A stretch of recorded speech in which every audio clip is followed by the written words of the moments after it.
Chelsea is going to Naples at the Maradonas. Yeah, tomorrow Champions League game against Napoli. Yeah, we going to Naples at the Maradonas in Italy. Listen, the world champions are coming. Everybody, what? Off. Everybody cleared up. We are go. Listen, let me tell you why we going there. If you didn't know, yeah, we going there. Yeah, to tutor Napoli on the coast of football. How you play football? The world champions gonna be there, right? Listen, we am I afraid going into this game? Absolutely not. Why? Because I know we are Chelsea. We are the world champions. That's what we do. Thank you, ladies and gentlemen. Listen, I have a preview for you here today. Chelsea versus Napoli, or Napoli versus Chelsea, the Champions League game. Possibly the last game in the group stage, or the league phase, if you want to call it that.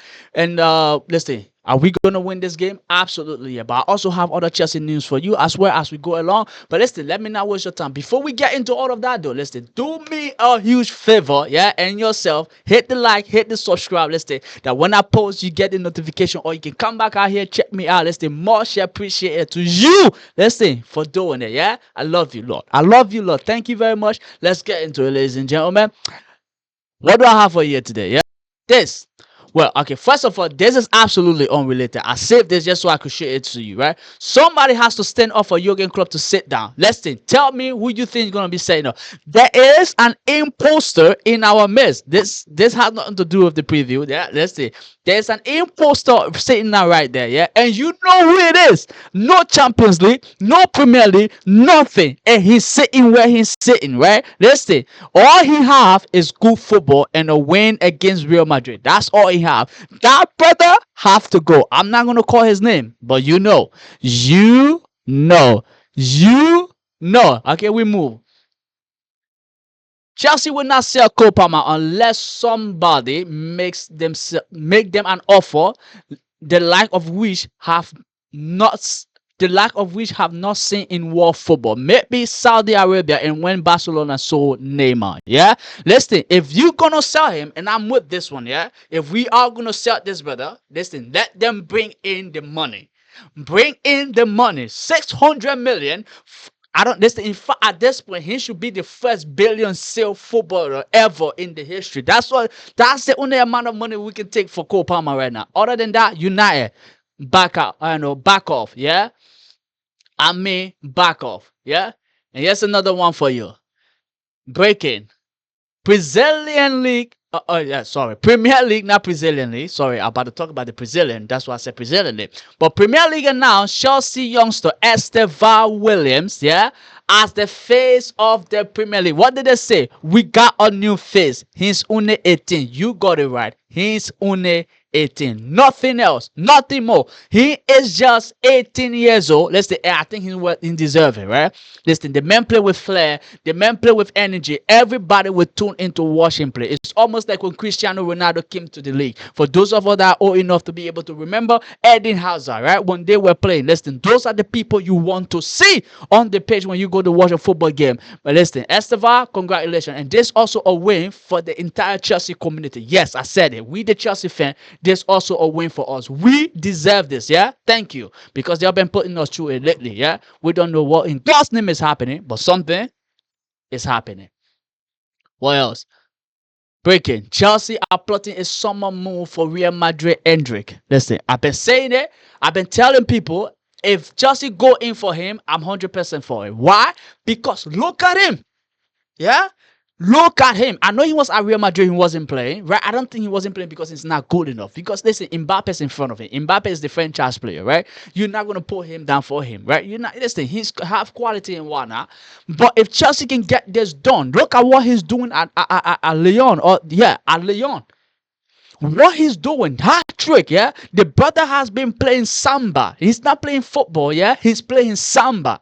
If Chelsea can get him, listen, between him and Julian Alvarez, who would I go for? I'll go for Julian Alvarez. But we all know the Chelsea model. You go for them while they're young. So definitely it have to be him. So if Chelsea can get him done for 80 million, but will he go to Chelsea? I don't think so, because Real Madrid is looking to get rid of, not necessarily get rid of Vinicius Jr., but if Vinicius doesn't sign a new contract, Real Madrid is going to look to sell him, right, to get something off of him. But if that doesn't happen, then maybe they might entertain a sale for him, and Chelsea looking to splash at 18 million on him. Let's see if Chelsea can bring in this guy, bring in what's his name? What's the winger that I would take right now? I would take the winger that I would take right now. Liao would be on the list. Can they do this? Would be also be on the list. And then if he can manage and get me a Fermin Lopez from Barcelona, I'm done. Let's see. I'm not asking for no more. Yeah, I will shut my mouth. I will shut my mouth. Yeah, Liam Rosinell has something to say, ladies and gentlemen. Let's hear from him. Yeah, Rosinell, take it. Let's be very clear. I didn't come to Chelsea to compete. I came to Chelsea, I came to set a standard. And the first result are already showing what happens when the standard is non-negotiable. All right, you got that right. Because the standard is definitely non-negotiable. Thank you very much. Right? And then we move. You have seen the momentum, you have seen the control, you have seen the calm. You have seen the calm when the games get tight. That isn't form. That's identity. Now, you've seen the momentum to understand, yes. You've seen the control. The control that I have question mark with, right? I won't say I've seen it, right? Control sometimes. We we are not chasing chaos. We are building authority, territory, pressure, patience, and the mentality to keep knocking until the moments break. Yeah, okay, we've seen that, right? With the Paphos game. So that's basically what he's trying to say there, right? You keep knocking until you get it, right? Casedo one in. And people will watch the scoreline and miss the story. I think they definitely said this after the Paphos game, right? But inside the building, we measure performance, repeatability, discipline, and right now the group is buying in. Okay, that's good news to hear. And then he goes, pressure. What? What pressure? What pressure? No, he didn't say that. Pressure. Good. That's the job at Chelsea. You don't ask for time. You earn. You earn it with work, with wins, and with the progress you can't ignore. Okay, I'm with you. Yeah, because we're not here to give you time. Yeah, considering everything we've been through, we're not here to give you time. So you better earn it better. But well done. But this is definitely old news. But this is pretty much it, right? Chelsea. Now let's get into the preview. First thing first, right? What's going on at Napoli? What do I know about them? Absolutely nothing. I know nothing about them. Now, who are they? Who are they? That's the question. That's the real question. Who are Napoli? Yeah, do you know who they are? I don't know who they are, right? That's a joke, obviously, right? Napoli, right? They're not in the best of form right now. The reason why I said that in the last 6 games they only won one, right? They lost to Juventus this weekend. We know they also drew against they drew with Copenhagen, and now they also, I think, they lost to Inter as well, which is they are sitting top of the table. But Napoli is sitting around there or fourth, like around there. Are they a Barca? No. Now they're struggling with injury crisis. That's for sure, right? They are struggling with that, and we know that. But does that make them a bad side? No, I don't think so. Now the injury crisis, we know David Neres, one of their wingers is out, right? Malenkovic is out, right? Mateus is out. Armour is out. Frank is out. Billy Gilmore is out. De Bruyne is out. Now Lukaku is back. So for them, that's definitely good news, right? They need him, and then we know Conte as well. He's one of the top manager out there. Brilliant. He was at Chelsea before. In the words of Diego Costa, the man doesn't smile, right? He doesn't laugh. So that kind of tells you what he's serious about his job, and he's demanding a lot from his players as well. So for that, you have to compliment the man for it. And they won the league last season without him smiling, quote unquote, right? But can Chelsea go out there and get the job done? Right? In my opinion, we definitely can. Right? And we have the squad for it. We have the players for it. We have what we need to be able to get a good performance at the Maradonas. In my opinion, is it going to be easy? No. It's definitely going to be a physical game. Considering looking at is the Syria, right? It's one of the best league in the world as well. You have the like of Scott McTominay and all these brilliant players also there. It's definitely going to be a what's it called? A physical game. Is going to be demanding, right? And a lot from the players. And if we're going to be able to conquer these men, them, right? Because we know they play with wing backs as well. And we already had a practice run. Yeah, I said practice run against Crystal Palace. And we dispatched them by 3-1. So now, in terms of the wing back system, we should be able to manage them, right? So that's why we need people with the like of Fofana. Now we get into my starting 11 in the base, so stay tuned for that. But so we need to contain them, especially the midfield. If we can control the midfield, we stand a chance of winning this game. That's facts, right? If we can control the midfield, we stand a chance of winning this game. But I don't know if that's going to happen because what I've been seeing with Rosinha lately is like his adaptability, right? Sometimes we go into a game and then we control the entire game from minute one to minute zero, right? Like the Paphos game. Now everybody expected us to do that, but then we saw against Crystal Palace. I won't say we controlled that game. With this, we definitely share possession with Crystal Palace. If you look at it, right, we did, and we were able to catch them on the counter attack. We were able to catch them when they were slacking. So basically, we give them a taste of their own medicine, quote unquote, when you face the low blood team, right? That's what you kind of get from them. So we give them a taste of that as a little bit, but then and then when you watch the Arsenal game, you also see something different tactically. And then so it's like over his last 4 5 games, you have seen different forms of adjustment, right? It's like if we don't have the ball, we okay. I won't say comfortable sitting back. We okay sitting back until we can get the ball, and then we try to screen a couple passes together. Now, what I've seen them struggle with, the entire Chelsea squad struggle with since it came in, is building up from the back and also pressing on the front foot, right? We don't look compact when we're doing that, right? And you're going to go play a contest side, right? That is very compact. That's one of the things the men look for, right? He's compact in terms of pressing, compact in terms of defensive or structure. So if we're going to be able to beat them or get the best out of them, we have to master them in their own game, right? So I read this thing, and I think we can definitely get the job done. Listen, let's not delay, ladies and gentlemen. Let's get into the preview, right? My starting lineup. What would I do? Now, here, this definitely. First of all, Sanchez in goal. With what Sanchez been doing lately, you cannot say anything other than that. Jorgensen, yeah, okay, but Sanchez, he's good. So we keeping Sanchez in goal. What he did against Crystal Palace, good. Now when he considered, he was definitely angry, and I think he deserved the clean sheet in that game because that Meteta goal. If Meteta had scored that goal, the entire face of the game would have changed. I don't think we have even considered winning that game, right? But he made that save, and that kept us in the game. And he's been in good form. I think when it comes to him being and playing with his feet, I still have a little bit of a problem with that.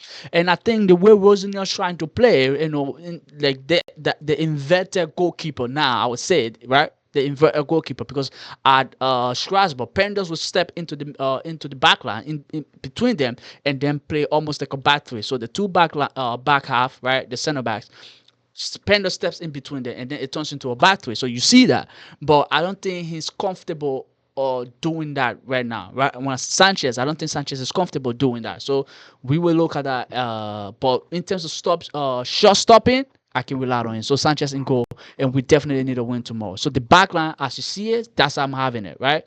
Wait, what was that? No. So Casero get out. So James here. Casero out.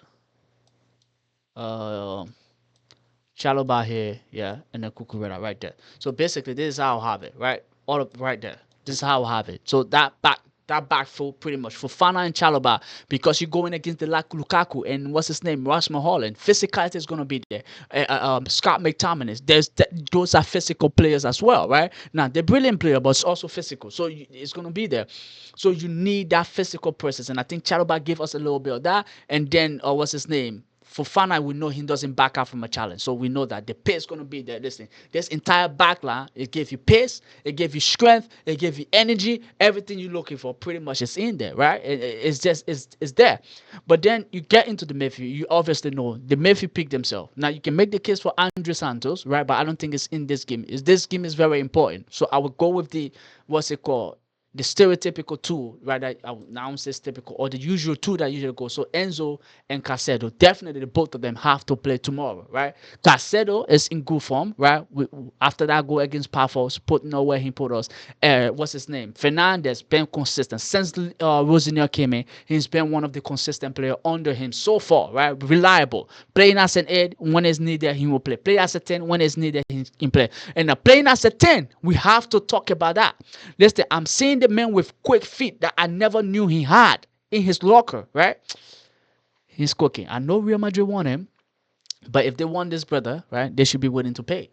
Now, or they can send us Bellingham, and then we'll send them. I think the both of them are basically the same player. Now, you get more creativity from Fernandez, you get more physicality from Bellingham, in my opinion. So, or work rate, right? So the both of them basically the same player, in my opinion.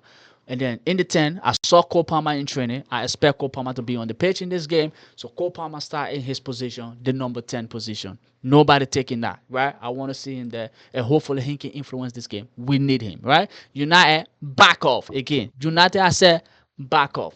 But on the right hand side, right, Pedro Neto. He had been struggling for form. The Paphos game was not his best game. The Crystal Palace game was nowhere near his one of his best game as well, right? But we also know the quality is there to understand, right?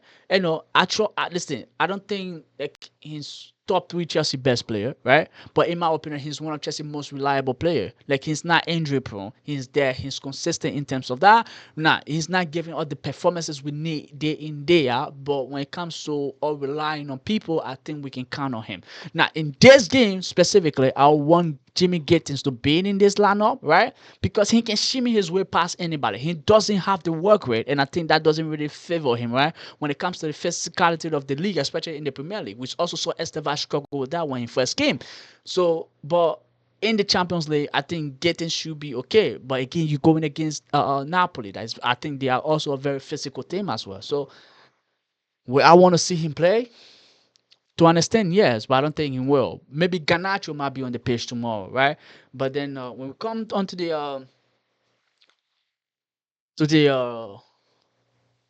right hand side, right? Esteva have to play, right? I know we talk about managing his minute. They talk about controlling what he's doing, not playing. He is the face of the Premier League, ladies and gentlemen. At this point, keep him in there, right? Keep him on the page. Give him the meaning that he needs. How is he going to grow? How is he going to get accustomed to the league? How is he going to get familiar with the environment? If you just keep him on the bench or trying to manage, not listen. When it comes to managing player times, right? As a coach, you definitely need to do that, and you have to do all of that. But you cannot keep the brother on the bench all of the time. What we doing? What exactly we're doing? Put him on the page. He's giving me the Eden Hazard vibe that I missed years ago. Like I thought Modric was going to give me that, right? But it didn't happen. Now when he gets the ball, I'm on my, like I'm on the edge of my seat, like, or on my feet. Something's going to happen. Now even when Cole Palmer gets the ball, I'm not that excited as compared to Esteva having the ball. When Cole Palmer gets the ball, I'm calm. Like I know, like we're in possession. Like I'm definitely calm, right? When he's on the pitch, I'm even calmer, right? Like I know there's a high chance we win this game because Cole Palmer is on the pitch. But when Esteva get on the pitch or get on the ball, I get excited, bro. I get excited, yeah. I get excited. But then for the number 9 position, I go with Ja Pedro. Now you can make the case for Liam Delap. Anybody can make anything for the case for anybody to start. But him being somewhat in a form, right? Except the Paphos game, in the last 2-3 games, I think he scored in almost every game, and now he scored yesterday. Was it yesterday? Not against in the Palace game, he also scored, so which is good. And so I will keep him on the page, that's for sure. But what's his name? Ja Pedro starting tomorrow, and I'll go with this lineup. And I think this lineup should be able to get Chelsea to win or guarantee Chelsea to win, right? Now, let's move into it. Let's talk about my prediction. Yeah? Prediction. I reckon Chelsea win this game. Not even I reckon. I know Chelsea's going to win this game. Why? Because, like I said, we are the world champion. We are good at demolishing, right? The top clubs, right? And Napoli is going to be our latest victim. Watch out tomorrow. We have to win this game. And the reason why we have to, like I said, we are on equal point with PSG. I think goal difference separate us. The same thing with Barcelona. I think another team as well. And we also have other teams that are sitting on 12 points. I think the men say and those people are sitting on 12 points. So if we don't win tomorrow and these people win, they all going above us, and they're gonna set us all the way back, and then we have to play in that qualifying round before entering into the quote unquote what's it called, knockout stage. We don't want to do that, right? So let us play let's play as the best football we can possibly play tomorrow. Get ourselves in that top 8 position, secure it, and stay there, right? And then we can see what else to do, because I don't want us play in that qualification round. Absolutely not. But that's it. So in terms of prediction, I'm going Chelsea 2. Yeah. Napoli 1. We win in this game. You know what? In fact, change that. Chelsea 3, Napoli 1. Let's say I know we struggle to keep 3 clean sheet, right? Chelsea 3, Napoli 1. Napoli 1, Chelsea 3. Yeah, ladies and gentlemen, that's what's going to happen. We're keeping it like that. And who's going to be on the score sheet? Yeah. I'm gonna tell you who. I will tell you who. Yeah, I will tell you who. Estival. Yeah. Cole Palmer. I know you like that. I know you like that. Right. I know you like that. Hmm. The last one. I'm stuck between Enzo Fernandez and João Pedro. Right. Listen, either one of them gonna be on the score sheet. But ladies and gentlemen, put me down for 3-1. Thank you very much. Listen, much appreciated. Listen, see you in the in future video. There's definitely gonna be another video coming your way. I'll be bringing you what's it called, my review for this game, and before that, I'll definitely bring you other video as well. And there will be a live for this game as well. So stay tuned for that, and hopefully I see some of you guys out here. Thank you very much, ladies and gentlemen. See you later. Cheers.